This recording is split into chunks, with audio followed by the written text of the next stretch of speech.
മഹാരാഷ്ട്രയിലെ നാസിക്കിലെ കോർപ്പറേറ്റ് ജിഹാദിന് ശേഷം ക്ലാസ്മേറ്റ് ജിഹാദ്. നാഗ്പൂരിൽ വ്യോമസേന ഉദ്യോഗസ്ഥന്റെ ഭാര്യയെ ലഹരിമരുന്ന് നൽകി പീഡിപ്പിക്കുകയും ബ്ലാക്ക്മെയിൽ ചെയ്ത മന്ത്രവാദത്തിലൂടെ നിർബന്ധിത മതപരിവർത്തനത്തിന് ഇരയാക്കുകയും ചെയ്ത ഞെട്ടിക്കുന്ന സംഭവം പുറത്തുവന്നത് കഴിഞ്ഞ ദിവസമാണ്. ഈ യുവതിയുടെ മുൻ സഹപാഠിയും കൂട്ടാളികളും ചേർന്ന് നടത്തിയ ക്രൂരതയ്ക്കെതിരെ നാഗ്പൂർ പോലീസ് കടുത്ത നടപടികളിലേക്ക് കടന്നിരിക്കുകയാണ്. ഈ സംഭവത്തിൽ പ്രധാന പ്രതിയായ അയാസ് മദാരെ, അയാളുടെ കൂട്ടാളി അമീൻ ഷെയ്ഖ് എന്നിവരെ പോലീസ് അറസ്റ്റ് ചെയ്തു. നിർബന്ധിത മതപരിവർത്തന ചടങ്ങുകൾക്ക് നേതൃത്വം നൽകിയ മധ്യപ്രദേശ് സ്വദേശിയായ മൗലാനയ്ക്കായി പോലീസ് തിരച്ചിൽ ഊർജിതമാക്കിയിരിക്കുകയാണ്. പ്രതികൾ യുവതിയെ ക്രൂരമായി ഉപദ്രവിക്കുന്നതിന്റെയും മന്ത്രവാദം നടത്തുന്നതിന്റെയും ദൃശ്യങ്ങൾ സോഷ്യൽ മീഡിയയിൽ പ്രചരിച്ചതോടെയാണ് ഈ സംഭവം പുറത്ത് അറിഞ്ഞതും വലിയ ജനരോഷത്തിന് കാരണമായതും. എഫ്ഐആർ പ്രകാരം 2025 ഫെബ്രുവരി 8 ഒരു ഹോട്ടലിൽ വെച്ച് നടന്ന കൂടിക്കാഴ്ചയ്ക്കിടെയാണ് ഈ സംഭവങ്ങൾ തുടങ്ങുന്നത്. മുൻ സഹപാഠിയായ അയാസ് മദാരെ 24-കാരിയായ യുവതിയുടെ പാനീയത്തിൽ ലഹരി മരുന്ന് കലർത്തുകയായിരുന്നു. യുവതി ബോധരഹിതയായ സമയത്ത് പ്രതികൾ ഇവരുടെ അപകീർത്തികരമായ ചിത്രങ്ങളും വീഡിയോകളും പകർത്തി എന്നാണ് പറയുന്നത്.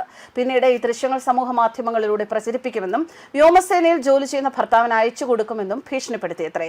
ബ്ലാക്ക്മെയിൽ തുടങ്ങിയതോടെ ഭയം കാരണം സംഭവം പുറത്തു പറയാതിരുന്ന യുവതിയെ പ്രതികൾ നിരന്തരം പ്രകൃതിവിരുദ്ധ പീഡനമടക്കം കടുത്ത ലൈംഗിക അതിക്രമങ്ങൾക്ക് ഇരയാക്കുകയും 4 ലക്ഷത്തോളം രൂപ തട്ടിയെടുക്കുകയും ചെയ്തു.